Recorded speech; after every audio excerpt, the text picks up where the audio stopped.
Hello and welcome to the Landscaper Grow Show. My name is Mark. I'm the host. Today I'm speaking with Connor Fields at Fields Landscaping in Greensboro, North Carolina. Connor, thanks so much for being with us today.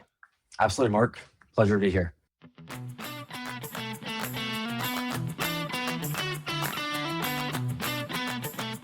Yeah, so we've been chatting here a little bit before the show. Sounds like you've got an amazing business that you're running. I meet with just a lot of young guys who've got amazing businesses just right out of high school, college. Get the sense that's kind of what you're up to. Would love to start just by hearing what services you provide for your customers here in Greensboro. Absolutely. Great.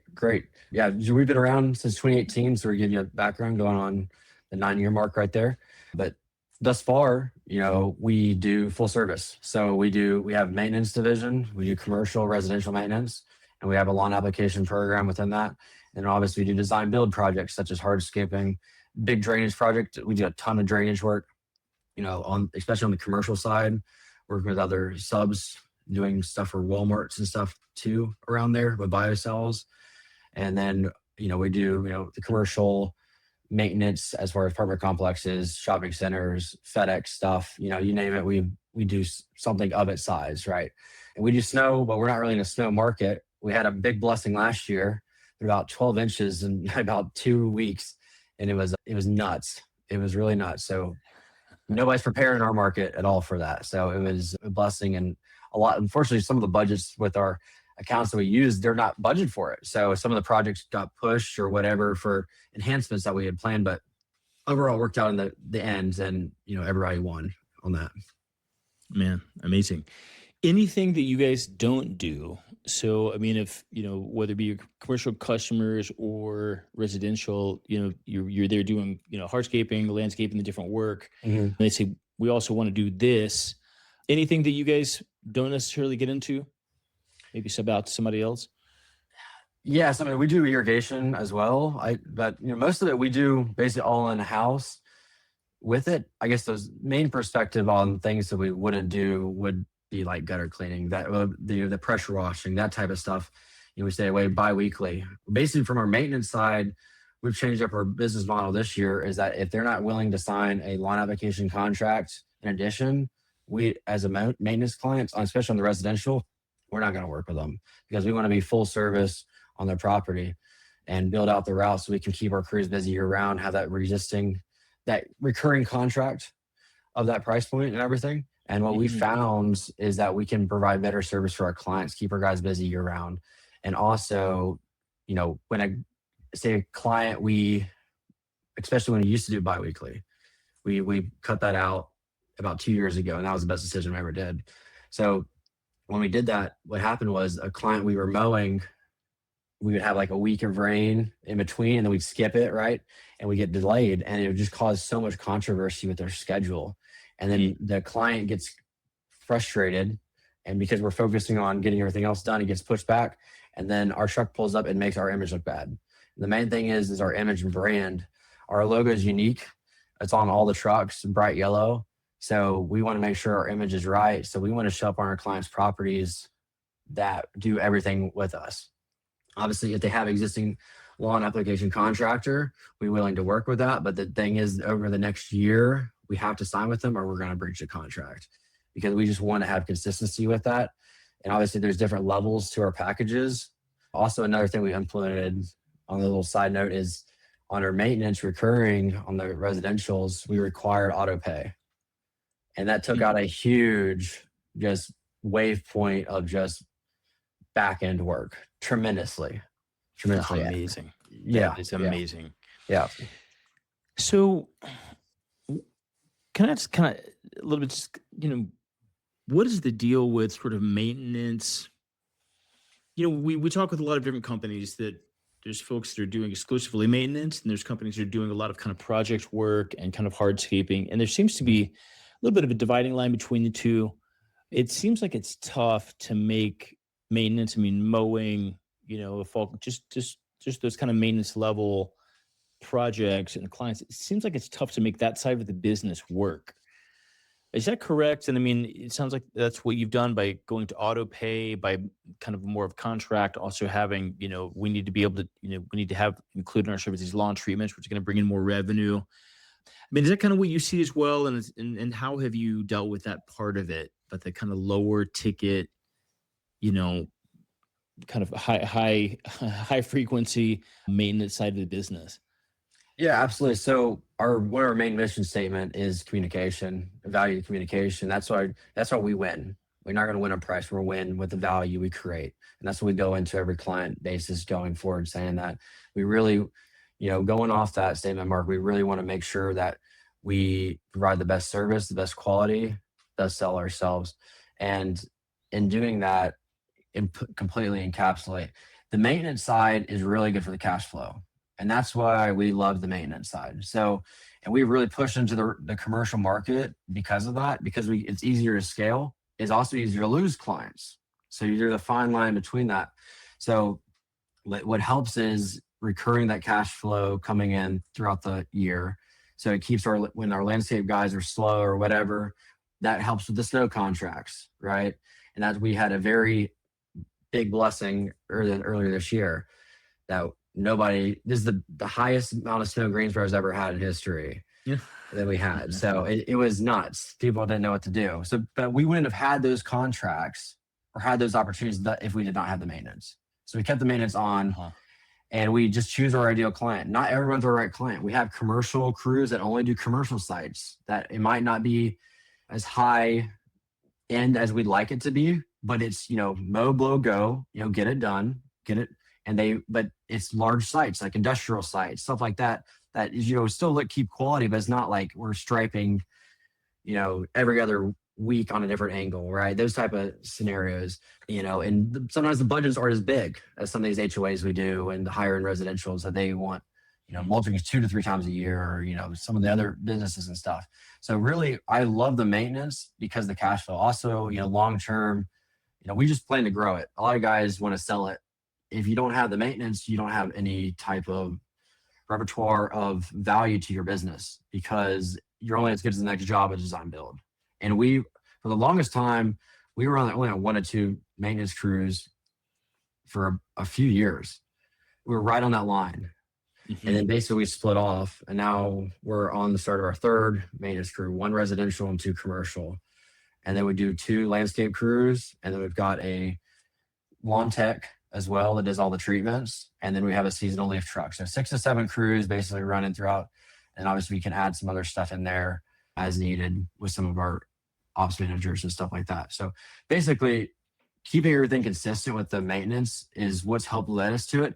Well, we found as we've grown, we were pushing so heavy into Google ad spend, everything with the design build, because the higher revenue target, the higher dividends, that's the higher profits.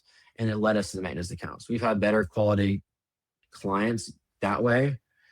And also we've had it the other way, but typically we keep the client longer when we have a design build project go to maintenance because they already know our upfront costs. They already know, okay, they're not sticker shock when they see a $30,000 job or $70,000 job or whatever.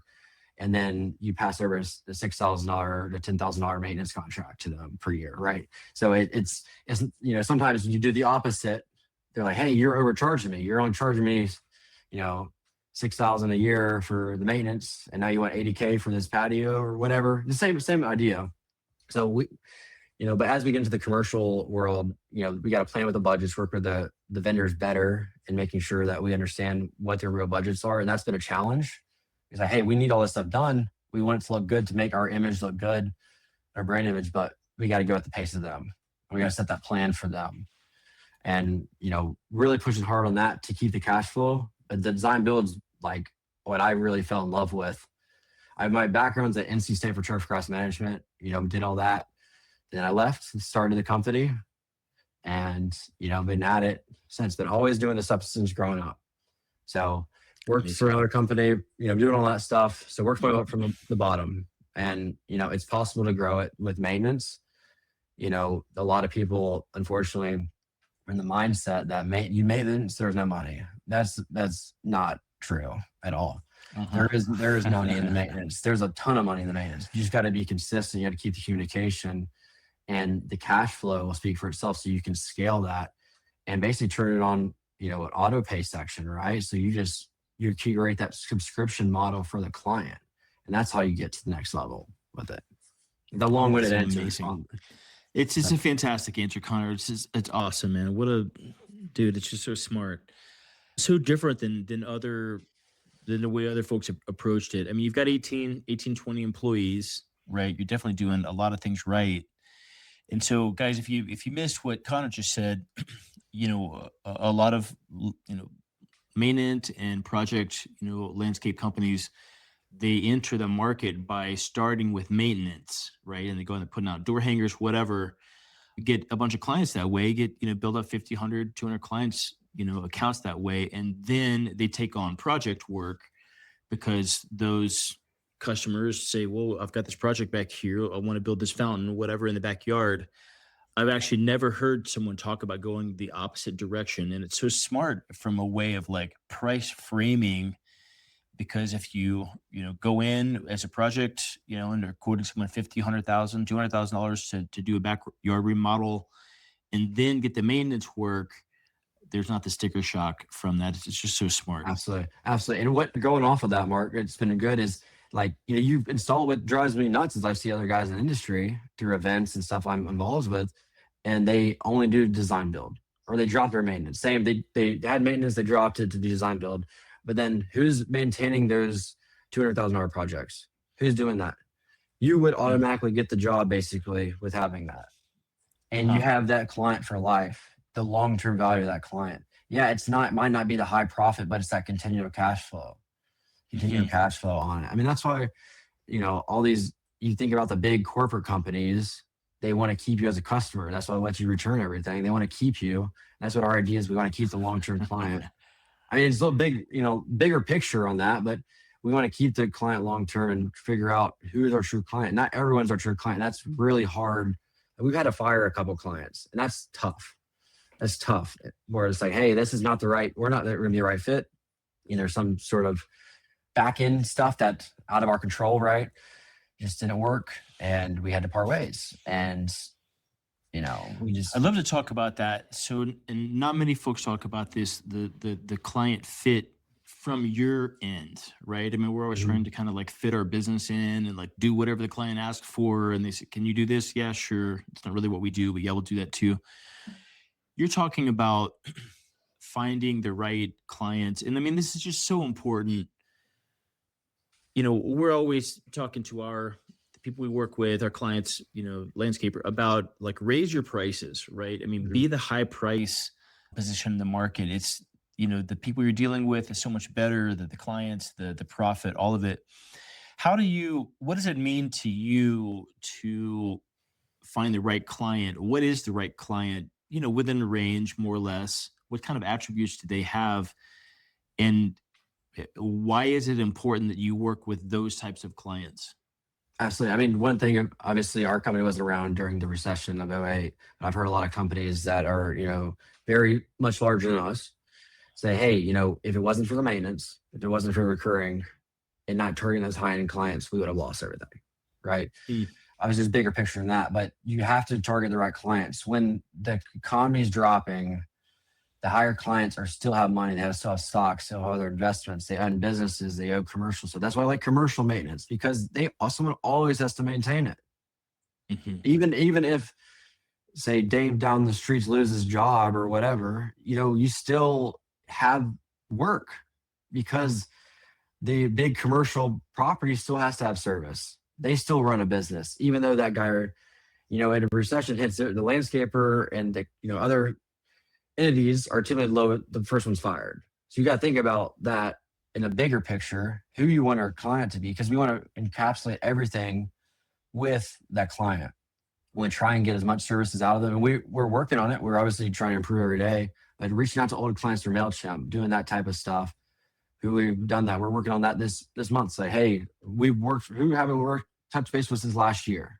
We got a whole inactive clients, even stuff prior before getting on LMN and getting all that stuff set up. So, reaching out to those clients, checking extra services, because when a situation falls, you have stability, and stability is really what helps keep the business rolling. So you can make those right decisions. So you're not making the wrong decisions, and you have the abundance mindset.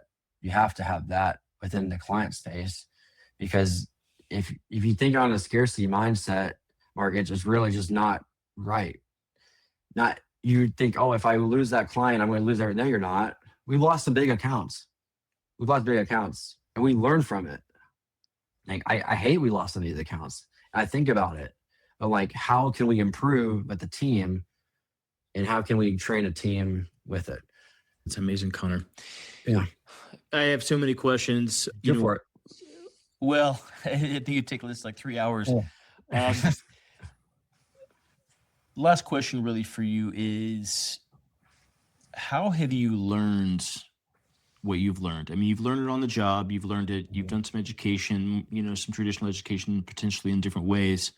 Outside of those things, are there any organizations, masterminds? And if you're willing to share, great. If not, that's totally understandable too. Maybe these are kind of more private sources, but any kind of books, organizations, videos, YouTube channels that have been helpful for you to learn that what you've learned about how to approach business the right way? Absolutely. I mean, just getting involved with online peer groups. There's a ton of them. Obviously, you got to read through the Facebook, hoopla you see, right? But you try and go through, get in a paid Facebook group, something where you have an event you go to and you pay for it. What happens when you go to these events, and sometimes they're a few thousand, several $1,000s for these events, you filter out all the BS, the people who aren't motivated, the people aren't right. And there might be 2,000 to 3,000 people in that room, but no matter who you talk to, they're motivated, they're going places. And you got to surround yourself with people who are going places, and you got to learn. That's what I learned the best. Before that, it was school hard knocks. Say, hey, learn it, try it, or fail it. All right, this didn't work out. How can we do it next time? But just learning. But with my experience with a prior landscaping company, working my way up since I was 15, then going to state, then coming back and working for them, doing all that stuff helped. So I was in the guy from starting at $7.25 an hour. I just wanted a job. I saved up enough money for my first mower, and I told him I didn't want to get paid that summer. I wanted that mower, and I worked, and I got that. And I ended up doing that, and he thought it was crazy. And then I ended up, while I was working with him, I bought a trailer for $4,000. I'll never forget the face when I told the guys in the truck I was driving. I was like, hey, I just bought a trailer for $4,000. They looked at me like I was nuts. And the old boss was like, it's never going to work, never going to work. And I just kept on staying persistent. I was like, yeah, I know it's going to work. And then now we're tremendously bigger than he is, because you have the bigger mindset, right? So, oh my God, this guy's want to come work for you. No, it's fun. It's you got to just do that. And we're working on culture and people and stuff. But reading, getting involved with people, peer groups, that's, you surround yourself who you want to surround yourself with. There's a lot of people, and your local guys probably aren't going to talk to you. They don't want to start a secret. Everything, people, they feel like it's top secret, right? Go to these paid events. Try and do, even outside of industry events, even if it's not, if it's construction related or something completely different, it doesn't matter. You're going to talk to them about business acumen, people who are going places, and do that. You can find nuggets and pieces throughout that. And that's what's helped me tremendously. And just working out, valuing myself is helping me tremendously too. Amazing. Connor, you were far ahead of your years. You were, as you know, you're going to have an amazing business. You have an amazing life. So excited to have you here teaching our audience. Thank you for being here. If folks are in the Greensboro area and looking for a great landscaping or lawn maintenance company to work with, what are the best ways to get in touch with you? Yeah, absolutely. So our email for our admin is info@fieldslandscapingco.com, and talk to that. Obviously, we're Instagram. We're more active on. It's Fields Landscaping Co. Inc. That's it. That's the tag. Exactly how it's spelled out. And yeah, we'd love to connect. And our website is www.fieldslandscapingco.com. Yeah. Perfect. Yeah. So just like it sounds, Fields, Fields, Fields Landscaping Co., like Fields Landscaping Company, fieldslandscapingco.com, or info@fieldslandscapingco.com. I find those guys over on Instagram. And yeah, Connor, thank you again for coming on, sharing all your wisdom, man. Absolutely. Yes, sir. Absolutely, Mark.